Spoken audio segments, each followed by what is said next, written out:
So excited to kick off season 2 of the Junto with our special guest, Kathi Reuter, today. This is the kind of person who I have been envisioning for the show since we've first brought it out or been talking about being a podcast for a long time. And this is exactly who I wanted to talk to and bring her to you guys because her story is incredible. But more than that, she is a mindset coach for executives. Started as a school teacher, stayed home as a mom for a little bit, and then worked as a stay-at-home mom as well. But our conversation is enlightening and really kind of a peek behind the scenes. If you haven't started your business yet, or if you already have, you'll recognize a lot of the limiting beliefs that still plague Kathi and still plague myself. And so we kind of commiserate and chat about those and how we have fought to overcome them, and not always successfully in our journey so far. So great conversation with Kathi Reuter, and I hope you enjoy. All right, we're very excited today to have Kathi Reuter on the Junto. She's a mindset coach for online entrepreneurs and teaches you how to reprogram your mind for success and happiness. She helps remove the blocks that are preventing you from getting what you want in business and in life. She's got a program called the Mindset Accelerator, an online membership you can find at KathiReuter.com. And I'm very excited to have her on the show. Welcome, Kathi. Awesome. Hey, Scott. Thanks so much for having me on. I'm excited to be here. Yeah, and as I was telling you right before we hit record, like I've had you on my list forever. You're kind of like the perfect guest for this show, or my concept of the show before we started it, as someone that talks, heavily about mindset. Yep. And I want to dig into that so hard. So KathiReuter.com is where you live now, online anyways. But how did you become like a mindset person with your own podcast? And I didn't mention it. Her podcast is called Do Life Big, and we'll probably get to that a lot. But how did you come to be where you are now? This is a long story. Sure, let's go. How long is this episode? So it's really funny, actually. So just to kind of go way back in time, I actually went to school to be an elementary school teacher. I had my master's degree in special education. I just always knew that I wanted to be a teacher when I graduated college. So I did all that, became a teacher. But then I also knew in the back of my mind that once I had kids, I just wanted to stay at home. Like literally, I was living in this little fairy tale land of like, you know what, once I have kids, I'm just going to quit teaching and I'm going to be a stay-at-home mom and I'm never going to do anything again and life is going to be great. And so I ended up having Landon. Landon's 12. So I have the 3 kids. Landon's 12, Kirsten just turned 11, and then Keegan is 5 right now. So, I have Landon. I resigned from my teaching job. I'm staying at home, like doing the whole stay-at-home mom thing. Nick is like working his ass off. He's doing his full-time job. He's doing like videography on the side. He's doing website development on the side. He's doing all these things to make ends meet because I had just given up my whole teaching salary, which isn't really that much now, but back then it was like $75,000. And that's a lot to just all of a sudden just, not be making. Yeah. I was tutoring most nights of the week, and we got to this point where we were in so much debt. So this was like probably, so Landon's 12 now. This was like, this was like 11 years ago, right? So 11 years ago, because we were living off of that one income, we had depleted our entire savings account. We had racked up like $35,000 worth of credit card bills. We were sinking by $1,000 every single month. And we were literally doing everything we could to make ends meet and to, make some income. And it was in that moment that, I feel like everything happens for a reason. And there's opportunities all around you if you keep your eyes open and you at least open the door. And I just knew that I could not go back to teaching. And my back was against the wall. Nick was like, Kathi, you are going to have to put the kids in daycare. And at this time, Landon was like 2 and Kirsten was 6 months old. And he's like, you're going to have to put the kids in daycare and you're just going to have to go back to work. And I just remember feeling like this gut wrenching, like you are such a failure. Like you totally failed. Like this was your goal and your dream to be home with the kids. And now you have to go back. Like what? And I don't even know. Like it just happened to be that somebody told me that I could start my own health and fitness business from home. And it was actually through network marketing. Oh, okay. So yeah, it was through Beachbody. Well, now it's Body. Anyways, that's all gone. And I was like, I'm the type of person that like when I make my decision, I go all for it. Like there's no half-assing it. There's no like, let me just try and see if this works. I hope it works out. I hope I earn some money. Like hope I don't have to go back to teaching. It was like, this is working for other people. This is my problem. Here's my solution. And I am going to take it and I'm going to freaking run with it. And when I got into it, I didn't have any big goals or anything. I just wanted to earn, honestly, a couple $100 every single month to keep me home with the kids. We weren't going to be able to get out of the debt. We weren't going to be able to save any money, but it would at least keep me home with the kids. And basically everyone around me, including my husband at the time, thought it was the biggest scam and thought that it wasn't going to work. And they all thought I was going to be wasting my time, which honestly is more fuel to the fire for me. I love it when people say, oh, it's so stupid, or oh, that goal's ridiculous. Who do you think you are? You really? Okay, come on, Kathi, let's be realistic, because then it pushes me to prove the person wrong. And so I proved everybody wrong. And I did that business for a good solid 9 years, and we built, one of the fastest teams in the network. I built a really successful business doing that all from home, all during part-time hours at my kitchen counter in Massachusetts at the time, and all while raising the kids.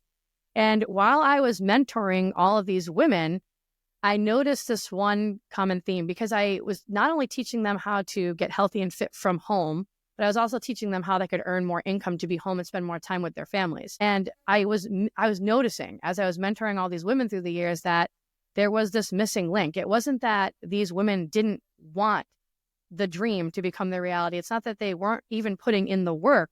It wasn't that they weren't doing the things and they weren't inspired. It was just that they weren't getting the results that they wanted because they didn't really deep down believe that they could. And their mind wasn't wired for success at that time. And so that was when I decided, after 9 years of doing my coaching business, that if I could just help people start with the mind, and then everything else that they want will happen so much easier and be so much more effortless. It'll be fun. It'll be enjoyable. They won't have this stress and this attachment to whether or not they were going to make these goals happen or not.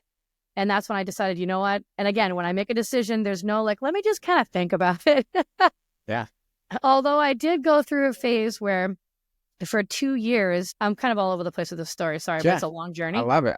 I'm taking notes. Yeah. Feel free to interject anytime you want. But I had this calling to start my own business, to create my own mindset program, to mentor people one-on-one, to start my own podcast for literally 2.5 years while I was doing the other business. Mm-hmm. But I was too scared to make the leap to do it, because I still had fear inside of me, because on paper, everything with that business was going great. I was rolling in the dough. Everybody knew me for health and wellness. I grew this huge following on Instagram, which I didn't even have an Instagram account when I first started that business. And it was what I was doing, and I could do it in my sleep. But one of the things is that it wasn't fulfilling me anymore. And I hate that feeling where you're just in the motion of it. You're just going through the motions. You're just clocking in and clocking out. And I know that I was making a difference in helping other people, but it wasn't giving me the energy and the excitement like it used to. And it was because I had this other idea on my heart that I kept on ignoring.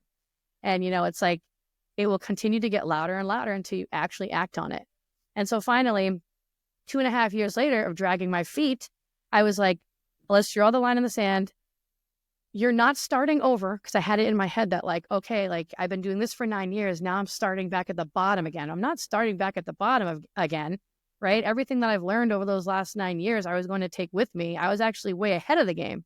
So I'm I'm going to just do it. I'm going to start the podcast. I'm going to create my Mindset Accelerator program, and I'm just going to do the damn thing. And so 2.5 years ago, that's when I did that. I made the shift away from my health and wellness business and moved into that. And one of the other key pieces that I learned during that process was I got to this place in my health and fitness business where I had actually plateaued at a multi-6-figure income level. And I could not figure out why.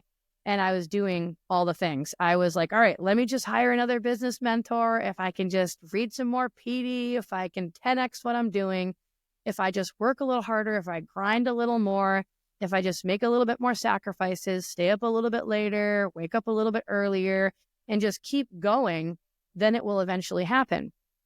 But the problem is that I kept thinking that my actions were going to give me the results that I wanted.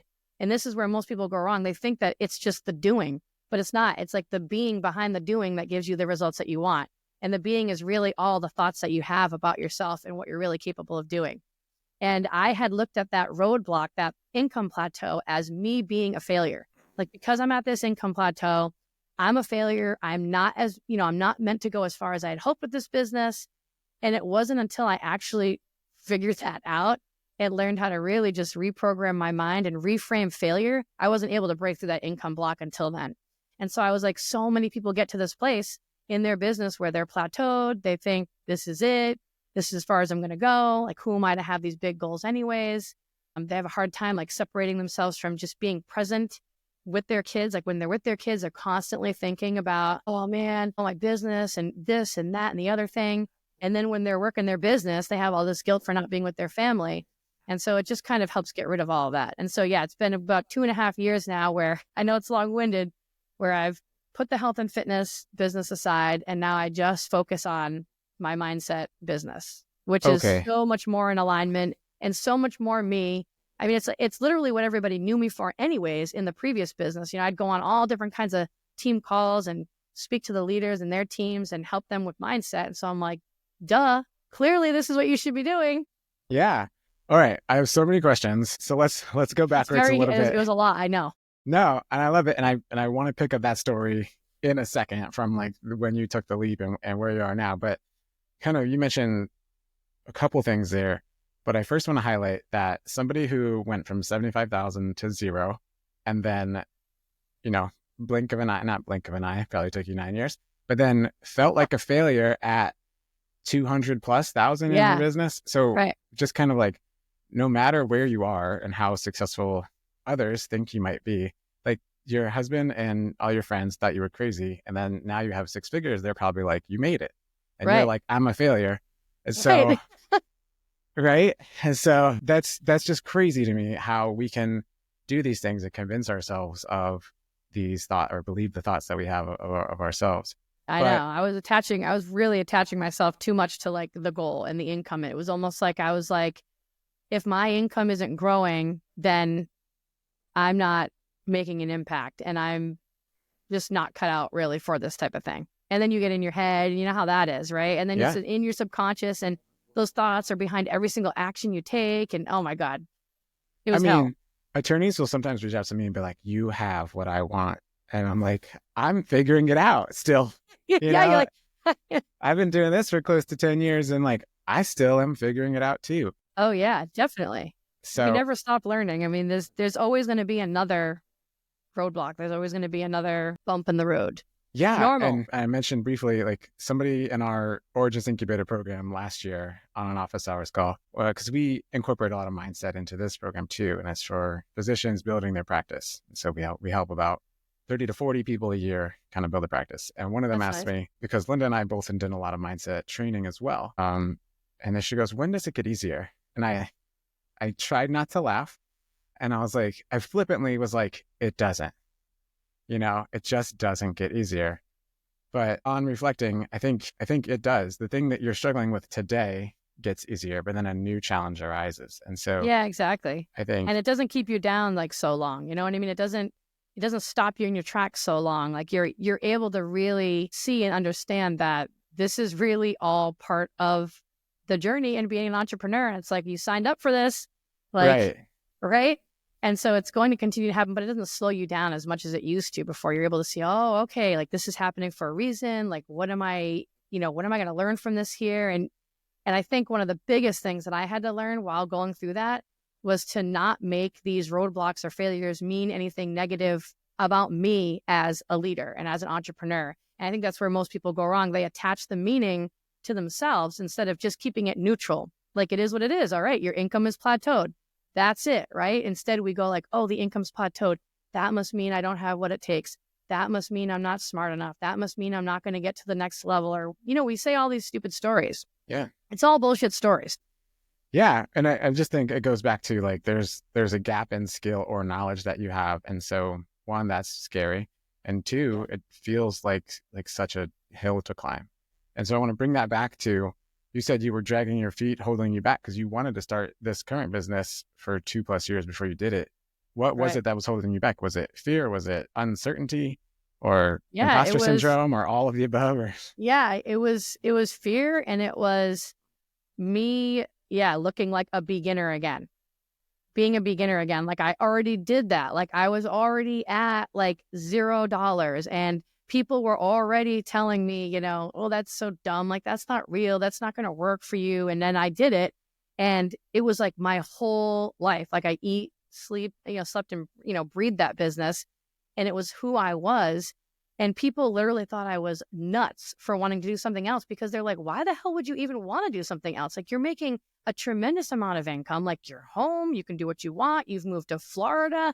Like, you have these homes in North Carolina. Like, everything is great. Like, why would you want to do this and start again and start something new? Like, can't you just stick with what you're doing? And so for me, it was a lot of fear. Like, well, like, what if they're right? But I know they're not right, because my gut instinct is always right. And I knew that if this was on my heart, that I was meant to do it. Most people ignore it. I just knew it. And so it was a lot of that. And it was also a lot of me being seen as like a beginner, not really knowing what I'm doing, and having to almost like prove myself to other people again now in this new area, even though it's like I was way more knowledgeable 2.5 years ago than I was 12 years ago when I started business. I knew nothing about business. I was just an elementary school teacher. What the hell do I know, right? Mm-hmm. How to finger paint, probably. Yeah, exactly. So, at least that's just day one. But sorry, that was all holding you back. But what made you kind of like take the leap? Because I know a lot of our audience is in similar, like at least mental state. So what made you finally? It was just feeling like I was sick and tired of feeling like unfulfilled. And, I was sick and tired of feeling like we're here on this earth for such a short amount of time. Like, you're meant to love what you're doing. You're meant to like go to bed like excited about what you're doing and wake up excited to do it again, even though there's going to be hard times in it and it's like a roller coaster. You're still supposed to feel that spark from your business, from what you're doing. It's supposed to give you energy. And my business was just draining me. And that's how I knew. And I was just like, that's it. I'm sick and tired of just sitting here feeling like this. Like, it's been 2.5 years now. You're going to keep coming back to this. For how long are you going to let this go on for? And people do this all the time in all areas of their life. It's like, how long are you going to continue to let this go on? If nothing changes, nothing changes. Either shit or get off the pot. Yeah. And so that's when I did it. I was like, I'm not doing this anymore. And I literally told Nick, because he knows I'm like an all or nothing person. I was like, that's it. I've made the decision. I'm doing the podcast. I'm doing the course, and I'm starting now. Great. So I assume you didn't just leave behind the other business. You kind of built this up as simultaneously or on the side, so to speak. Yeah, exactly. Like, pretty much like my other business was already on autopilot anyways. Like, I had everything was automated in my team page. Like, I was still doing like the once a month like training calls, and I just wasn't actively, out there getting people working with their health and fitness and training them and helping them build a business around it anymore. So it was kind of just all like on autopilot. So it really wasn't too difficult for me to transition away. I just basically just like, all right, I'm just going to make a post on Instagram and just tell everybody this is what I'm doing now. Because then, you start overthinking everything. Like, okay, well, my whole Instagram account was built around health and wellness. And now I'm going to be doing mindset. Do I need to start a whole new page? It's just ridiculous. It's just do it. Yeah. I mean, this is just another subset of health and wellness, because it permeates everything. Mm-hmm. All right. So you said something that I want to highlight as well and ask you about. So hang on a second. You went from, I joked about finger painting, but then changing diapers, right? And then yeah, wasn't easy. Right. And then, yes, it's not easy. No. But then, like, I guess at least towards the end, you were then like managing a team and like being a leader, and that probably wasn't taught in your teacher certification program. So no. Where did those skills come from? Did you learn as you went? Did you seek out mentors? You mentioned a mentor, but did you go to training programs? Like how did you acquire those skills? Because skills have to be acquired to start businesses and be a better entrepreneur. So what happened there? I was just thrown in the fire. Honestly, I started small. I learned as I went, to be honest. It started with like little things like, I started getting my names on the leaderboards and things like that. And people were like, who the heck is this Kathi girl? Like, I want to have her to, talk to my team. So I started like with like the small, like, team calls. And I started with like other team calls that became really large, like a couple hundred people or so, or, more than that. And then honestly, it was just more me practicing. Like, I was running team calls for my team every single week. I was getting on one-on-one calls with people. I mean, if you go back and you look at like YouTube channel from like 12 years ago and you see some of the team calls that I ran, I mean, it's unbelievable how ridiculous, like it's embarrassing almost to watch, but that's where I started. And, people think that they need to have like all the resources and go through all the training first. And I need to do all the investments, and I need to make sure I have the specific mentor, and I need to make sure I do it for X amount of time. And I have to make sure I have the website first and all this stuff before you do it. But at the end of the day, it's like, you learn as you go. And like the longer that you sit back and wait to do something, the more fear that builds up, the harder it is to actually get going. So the best thing you can do is to just start. I did have some mentors and stuff like with the network marketing business that we were in, like we were always going to like live events where they had like Brendan Burchard there, like Shalene Johnson would be there. I don't know if you've ever heard of Bob Heilig. He was there at a lot of these things. And so we always had like at least quarterly an event to go to where I was learning from these other leaders from around the world. And so that definitely was helpful. But at the end of the day, it's like you can sit there and be a sponge all you want. If you're not going to actually take the action and do something, nothing ever changes, right? Yeah. So you got to do it scared and you got to do it nervous and you have to do it as a beginner and just be okay and know that, you're going to get better. You're going to learn these skills like as you go. I'm still the person that likes to absorb and not act. Come on now, Scott. No, I mean, if it weren't for Linda, frankly, I would probably still hate my life at the law firm, honestly, because I was afraid to take the leap too. It's scary. I mean, change it's definitely scary for people. It's why people live where they've lived their whole entire life. It's why they stay in the same relationships they've been in for their whole entire life. It's why they stay in a job they can't stand. But at the end of the day, it's like I said, like we're on this little ball floating around. Yeah. This short period of time, like get behind the wheel and take control of your life and just do what you want to do, right?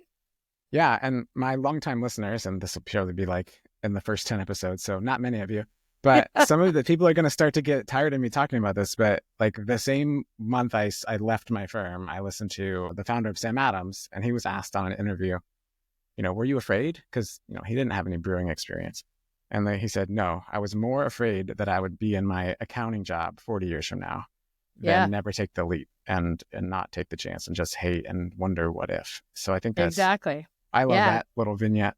I love that. I always think about that. It's so true. It's like, there's, they say like there's nothing heavier than the pain of regret and the fear of regret. And like, really, what do you get to lose if you make this change? So you're like, oh, okay, well, maybe that didn't work out, or maybe it was one of the best decisions of your life. But all I know is that if you do nothing, at the end of the day, you're going to look back and be like, but well, what if I had done that? Or what would have happened if I had just gone for this, or if I had tried this? And no, we don't want to have any of those regrets. Yeah. And I think a lot of my audience too has professional licenses and degrees. So I think there's always a fallback plan there for that. Right? Yeah. That's what gave me kind of the courage, is like, well, I can always just be a lawyer somewhere, Yeah, exactly. Yeah. Right. It's like, I could always go back to teaching. No way. You couldn't pay me any amount of money to go back to that. I think there's a special place in heaven for teachers, because I sometimes coach youth sports and I want to murder everybody after 1 hour of practice. I'm like, go away from me. But let's get back to you. All right. So now you announced it on an Instagram page. You didn't really have, account, and you didn't really have a website yet. And kind of what was I didn't have the vision on day one? And does it still look like that? Vision on day one. Yeah. So no, it's definitely changed a lot like since then, But when I first started, I was just like, all right, I'm just going to make this announcement. I'm on Instagram like all the time. So I'm always on my stories and making reels or making posts and all that stuff. Facebook too. And this is at Catherine Reuter. Yes. On any of these. Yes. Catherine Reuter. And I just made a post on both of those accounts. I made it on Facebook. I made it on Instagram. I sent an email out to my entire email list. And I basically was just like, this is the direction that I'm going. If you want to come with me and you think this will serve you and help you and add value to your life in any way, shape, or form, this is where I'm going to be. This is what I'm going to continue. This is what I'm going to be talking about. This is what I'm going to be doing. And then, I wanted to create a course. And I was like, how do I do this? Like, I don't know how to do this. And it just so happened to be that right at that moment, Nick was like, oh my God, Kathi, like you've got to sign up. And you got to sign up with James Wedmore, Business by Design. And we had been listening to James Wedmore, his Business by Design podcast for, 4 or 5 years. And it was really valuable to me. But whenever he talked about this Business by Design and all this stuff, it just never really pertained, because I was doing health and wellness. And I was like, well, I'm not going to create my own health and wellness course. I'm already doing great, doing this. So when I had this idea, Nick was like, yeah, like you have to sign up and do James Wedmore Business by Design. And he's like, but it stinks because he only opens up enrollment once a year. Yeah. And I was like, oh my God, you're kidding me. And it just so happened that literally that was the week that he was going through his 3-day free rise of the digital Wow. CEO, and it was going to be opening the doors to his program, Business by Design. And I was like, oh my God, if this wasn't a sign that I'm on the right path. I mean, really, of all the weeks to finally decide this, I decided like the week he's opening up enrollment. So I did enroll with him like immediately. I was like, just open the doors and take my money. So I Yeah. went in, I learned everything from him. Like he's incredible. And I created my program. I followed all the steps. I'm very teachable. You know, if you're teachable and you can get it done. I didn't try to tweak it or make it different or make it better. I'm like, okay, this guy's making $13 million a year. We're just going to follow what he says. Right. So I went through that, created the program. The podcast was easy. I was just like, okay, get a microphone. I'll sit in my walk-in closet. I don't need a whole podcast studio right now or anything. Of course, that'd be on the vision board. And then, yeah, I just like kind of started small. Like I said, I was just opening up enrollment about maybe 3 or 4 times a year for my Mindset Accelerator program. And then after a while, I just decided like, I'm not really doing this the way that I want to do it. Like I love like being like running large groups of people and training and teaching people. Like that's really what fills me up and gives me energy. And so that's why I decided that, okay, this year I'm transitioning to, the membership. So that way I can plan it that way and host my live events for the first time ever and do all that kind of fun stuff. Yeah. So that's coming up starting now in 2025. But yes. What did the program look like? I mean, you kind of followed but the guidance from James Wedmore. Yeah. So what did it look like in the past and what is it going to look like now? Yeah. So anyways, so when I very first started, it was really fun because I followed this whole module. It was called like Monetize Before You Make It. And basically what you do is you don't actually create the program ahead of time. You find out if this is something that people would want. Is this something that could help them? Would people actually be interested in this? And then you limit it to a really small group of people, no more than like 10 or 12. And you get them in and you have them pay you half the price of whatever you were going to pay for the program. So at the time I had them paying me $497. And then what I did is I went and I taught the course in real time to these students for a 12-week period. Uh-huh. So for a 12-week period, we met every single week for about an hour and a half. And I taught the content to this small group of people. And then they have like a whole portal. We did it through Kajabi. And everything was in there for them, which was really great. I had like a little community for them on Facebook so that they could interact with each other. And then I had to go back and then re-record all the videos, put them into like bite-sized pieces now for like the new people who are coming into the program. And now instead of then my price went up to like $997, as time went on. And now what I'll do is if people decide to become a part of my membership, they get the program for free and you can stay for as long as you want or as little as you want. It's going to be $27 a month to start. It won't go higher than probably $47 a month. And I just think that that's going to be so much more beneficial for people. And I think I'm going to love it a lot more. Yeah. Yeah. That's great. And I actually have paid for courses which were clearly recorded in front of a live studio audience, and that became their evergreen course content. So good for you for re-recording it because it's a little frustrating. I get it. Well, it's just a lot, and I know even for myself personally, like I can't, like I'm a busy mom. Like I'm on the go all the time. Like if I'm in the car driving, I love listening to stuff, but only if it's like bite-sized pieces, all right, I'll listen to this real quick because it's just 10 to 15 minutes. I can do that. But if I log in and I see like, oh, this is a 2-hour and 20-minute training, I'm like, oh God, I don't have the time for this. I know. I know. That's hard. Yeah.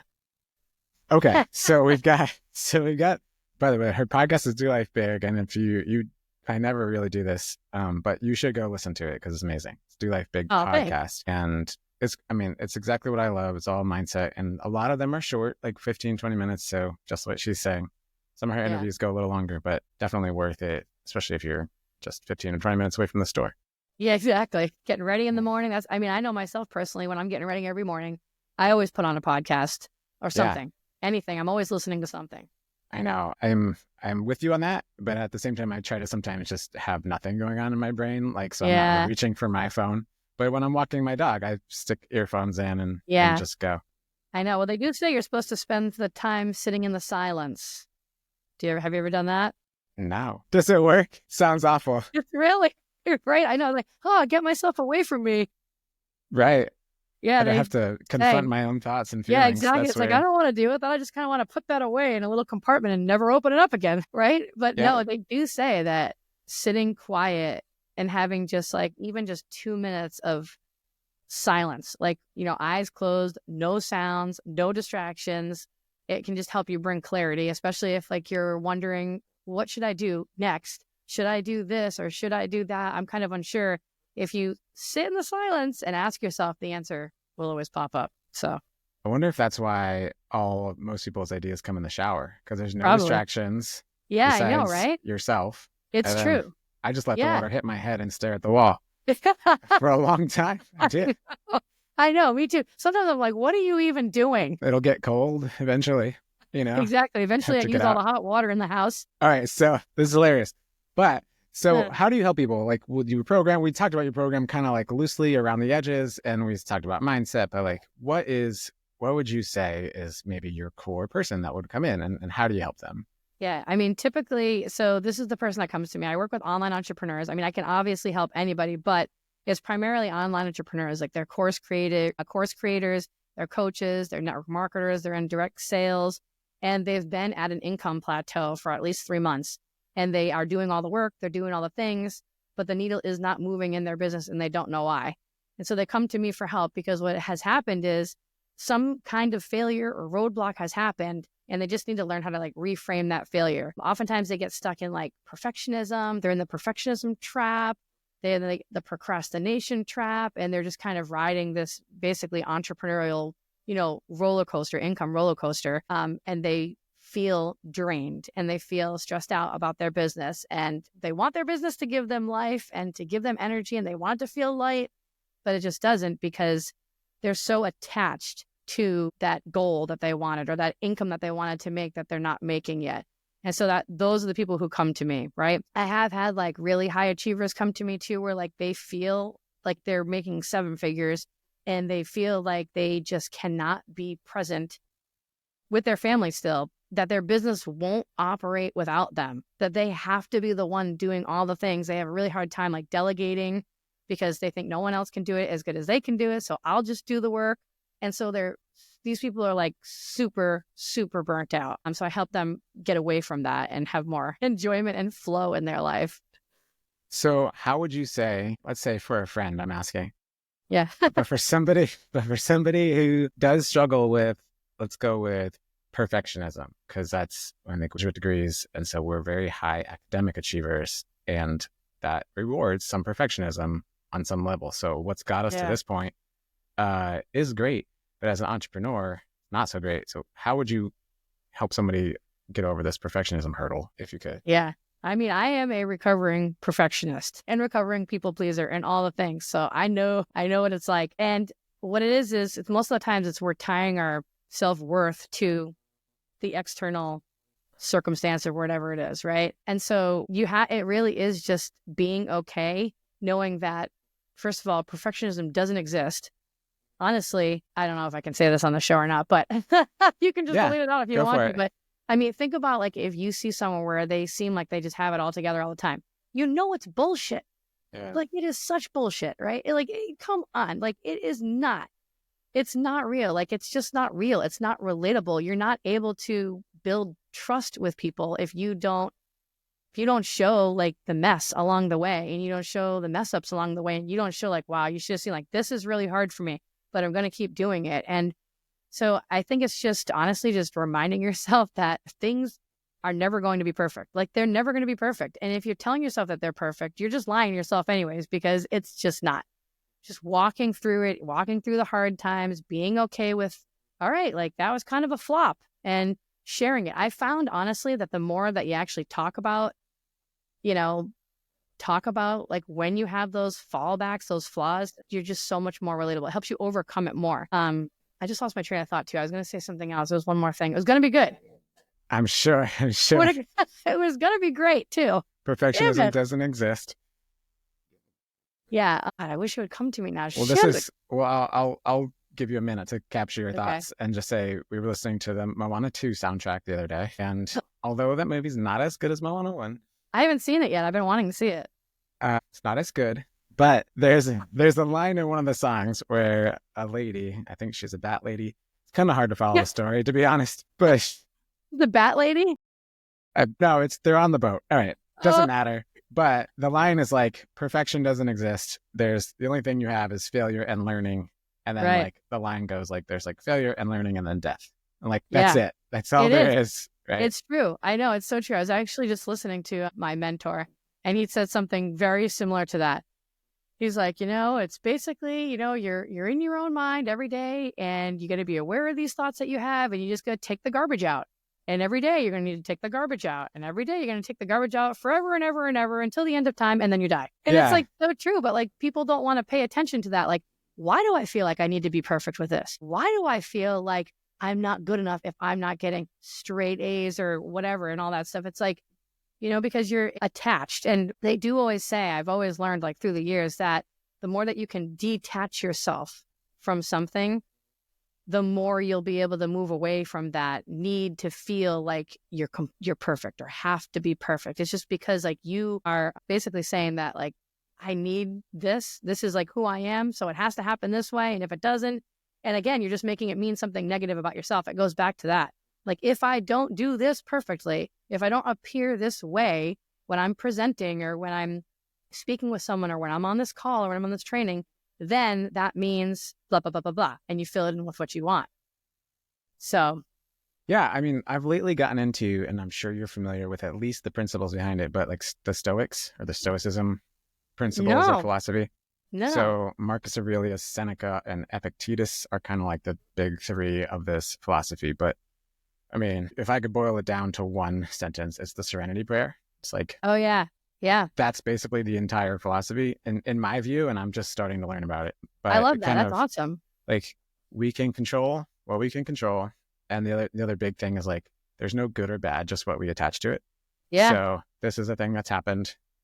How I react to it will determine, the next little bit. I know. And it's true. It's like the thing is like we're always creating these stories in our minds about everything that's happening. Like we're doing it all day long with every single little thing. Like it's always on autopilot. It's all in our subconscious. But if we can just start telling ourselves better stories, then we're going to start getting better outcomes, and we won't have this attachment to, these goals and things that we want in life. It won't feel so heavy all the time. And so like, this has to happen. Like, and if it doesn't, like, you know what I mean? Yeah. Yeah. And then my good friend and mentor, who actually I'm going to be meeting, I always joke about that because he's, a big social media influencer, but we're going to a workshop next month with Alex. What's his name? Alex Hormozy. Oh, okay. You probably have encountered him or soon will, since now the algorithms heard us talk about it. Yeah, but, exactly. But he likes to help people focus, like all you can control is the input and not the output. So like if your goal, and I'm using scare quotes here, if your goal is like, let's say $50,000 sales for the year or the month or whatever period, that's great. You can't control that outcome, but you can control how many times you reach out to people, or how many ads you run, or how many times you adjust those ads, or how many emails you write, or how many, whatever. Like you can only control the inputs. And then if you do that enough, the output will come at some point, and learning and failing and death. And that brings me back to, you're supposed to be the expert here, but I'm talking too much for a host. Like an expert too. Yeah. Well, as a, in the entrepreneur space, we all have to like go seek these out because everybody struggles with it, I think. True. Is in Atomic Habits, but it was before that. He talks about the clay pots, or it might have even been a photography class because it got conflated. But, one group was graded on one perfect photo or one perfect pot. And then the other group in this class were graded on the sheer volume of pots that they could create over the semester. And what ended up happening was the people on the volume ended up making better, perfect pots because they had tried and tried and tried and failed and failed and failed, and then got better and got better and got better than the people that spent the whole semester on one single pot. So bringing this back to perfectionism and failure and death, and also absorbing something and not actually going and doing it, is probably guest teach in your membership. But yeah, I know, right? But this is me absorbing it all, and it's another thing to put it into action, right? It is. It's a daily struggle, like taking out the garbage. But I interpreted your story as taking the garbage out of our mind. Yes, taking the garbage out of our mind. Yes, exactly.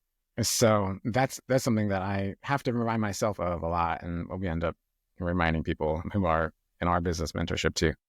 I know it's true. It's an ongoing, you never stop working on it. It's kind of like if you decide that you're going to be, a healthy and fit person, your identity becomes that of I'm a healthy and fit person, and everything you do revolves around that. Like you're not going to go smoke a cigarette if you're not a smoker type of thing, right? Same thing with this. Like, all right, I'm going to work on my mind. I'm going to everything. And I always believe, like I always say this, that like, all right, as long as if I'm taking the right actions every day and I'm, leading with my heart and I'm taking inspired action and I'm adding value, like it always works out the way it's meant to work out. Like you either get what you want or you get what you need, and you learn what you need to learn to grow into the person really who you need to become in order to achieve that big thing. So nothing's ever wasted. Yeah. And sometimes I don't learn the lesson. So I just have to be, I get what I need more than I get what I want over and over again on the same thing. But trying not to get discouraged is, I think, is the hard part on that one. I know, that's the whole thing. It's because we put these timelines on it. Like, I don't know, that was one of the things that kind of held me back. Like, oh, okay, like, all right, I should be here by this amount of time, by 1 year in or whatever. And then I'm not. And I'm like, oh my God, like, see what I mean? Like, but this other person is like way up here after this amount of time. And I wanted to be here by then and blah, blah, blah. It's so ridiculous. Oh, that's another one too. Do you get a lot of people that compare themselves to others and then feel bad and then go stressy or doom scroll? Yeah. Yeah. That's a big one, but it's because of social media, it's so easy to like get caught up in like what everybody else is doing. And honestly, like when I first started actually my very first business, I know it's getting kind of off topic a little bit, but I did not want to do that. And I literally didn't follow like anybody in the company that was doing big things because I didn't want to have to feel like, oh, okay, that's how I have to act. That's how I have to look. That's how I have to talk. It wasn't going to be me. I wasn't going to be showing up as my authentic self. And I knew I would never be able to build a business if I was just trying to imitate somebody else, right? Because it's not really who I am. Yeah. So like Nick seriously knew who like some of the like top elite coaches were way before I did. I was like, I don't watch any of that stuff. I'm just too busy doing what I need to do, which is build my business instead of looking around. But yeah, it's easy now. Like with social media, it's so easy to just go down that negative spiral, down the rabbit hole of like, oh, but look at her. And oh my God, they got this. And then there's just so much. Don't do it. You said it. Like if it looks perfect, it probably isn't. It's probably really messy. Exactly. There's a shitstorm going on inside there. Trust me. It might be like a duck who looks real calm on top of the surface, but underneath is like the ugliest paddle you've ever seen. Exactly.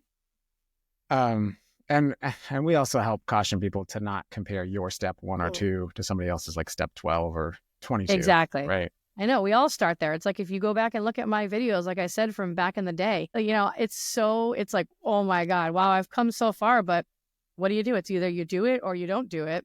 Yeah. And then you wish you had started as like the years go by, right? That's a fun experiment. So anybody listening, go into Kathy's old YouTube, which is it at Catherine Reuter? It's just Kathi Reuter. All right. Kathi Reuter on YouTube. Yes. Check it out. Go check out how they used to look. Yeah, it's something else. I mean, I would have never, ever pictured myself doing like calls like this, speaking on stages, doing a live video. Like half the time at the very beginning, I had to show up and run these calls, and sometimes no one would even show up. Yeah. And I showed up and did it anyway. Right. I mean, that's discouraging. Right. I mean, on a similar front, I cringe when I look back at my earliest YouTube videos. Like the lighting is terrible. My shirt is terrible. My beard and hair are terrible. Like, but yet I got the year-end review from YouTube, and like my best performing video of all time is like a video from the very first like 2 months of it, in like bad lighting, whatever. They just care about the content. So if you're holding yourself back from starting, people are listening, just start, because it'll look crappy in the beginning. It will. You have to allow yourself to be a beginner, like Kathi said earlier, and then be able to laugh about it in a year or 2 or 10. Exactly. Yeah. Just don't take yourself so seriously. Everybody takes themselves so seriously. Like no one wants that. No, just have fun with it. Get out there, do it scared, do it messy, do it, not knowing really what you're doing. And you're just going to get better and better as you go. Yeah. And make sure you do it big. Right. And yeah, exactly. Do it big. It took me 3 or 4 takes just to start this episode with Kathi on this recording. So we'll probably put those bloopers at the end just to kind of. Yeah, those are fun. I mean, that's relatable. People will laugh their ass off about that. Practice what we preach a little bit. Exactly. It's not perfect, guys. But yeah, Kathi has tons of free resources for you, and I'll put those in the show notes. I think it'll be, you just go to functionallawyer.com/junto Okay. right now, and that'll be like the best place to find these show notes. And then we'll Okay. get more dialed Awesome. in with the actual links on the intro and outro to this episode.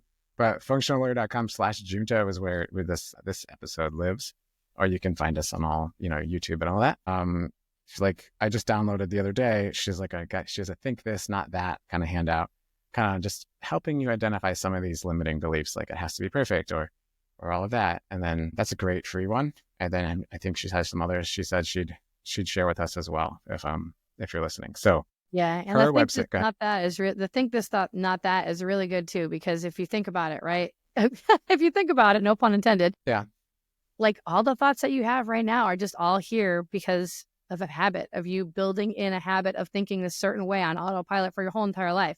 But you can change the way that you think, and if you can change the way that you think, then you can change your life, because everything that you have right now around you is all a result of your thoughts of the past. And so if there's an area that you want to improve, then you need to change the thoughts of today. And so just by, all right, being aware of that limiting thought and then replacing it and just practicing that, that's how you start to do that. And yeah, I love that. And I think too, not just your thoughts of your past or the habitual thoughts, but like today's thoughts too. I think we assume things are true when those assumptions are based on old experiences, or like I'm not good enough. Well, is that a fact, or is that just like a thought that's popped into my head sort of thing? And when I learned that kind of distinction, that really was super eye-opening for me, kind of just to, well, wait a second. So if I'm spiraling down, Yeah. I'm like, which if I'm I still spiraling do. down. Yep. If I'm junk eating, stress eating, and doom scrolling, I have to like put my phone down, sit in the silence, I guess, or go take a shower. Yes, in the silence, everybody. Go take a shower, and then I kind of just be like, well, is that true? And even like, if it is true, so what? Like, what can I do about it? Right. Exactly. Yeah. I call that your little bitch voice in my program. I refer to that as your little bitch voice. Okay. We're not going to listen to that. We don't want to listen to that voice. Yeah. All right. I like that. Okay. I put the swears in there. See? Yeah. Where are my people? I think it's all of us. I'm like, I have to catch myself sometimes, and they're like, it's fine on our office hours. Yeah. That's so funny. If you're listening to this with kids in the car, heads up, there's some expletives. I probably should have put that in the beginning. Whoops. But now's a good chance for you to have a conversation with them about appropriate language and when it's okay and when it's not. But no, thank you. So Kathy's got all the freebies. Her website is kathireuter.com. And I'm really so happy to have you. Anything else you want us to know before we let you go? Get back to your stuff. That was it. Just thanks so much for having me on today. I hope that you enjoyed it. And yeah, the best advice I can give is to, not believe everything that you think. Challenge your thoughts, be aware. And if there's something that's been on your heart that you want to do, say, make a change, it'll eat you alive until you actually do it. So just do it, and do it scared, and do it even though you're nervous, and do it even though you're not really sure of the outcome, and do it, and it will work out exactly the way that it's meant to. Yeah. And take the leap. Like, the information is out there. Acquiring the skills has never been easier. Truly. Yeah. So go ahead and do it. Check her out at kathireuter.com or at Catherine Reuter on all the socials. And we'll see you guys in the next episode. Thanks for listening. Awesome. Bye. Hey, thanks for listening to the Junto. That was kathireuter.com, KATHIREUTER.com, or Catherine Reuter on all the social media channels. And for all the show notes, all the links that we talked about, all the things, go to junto.show/201. Thank you guys, and we'll see you in the next episode of the Junto with Scott Radigan.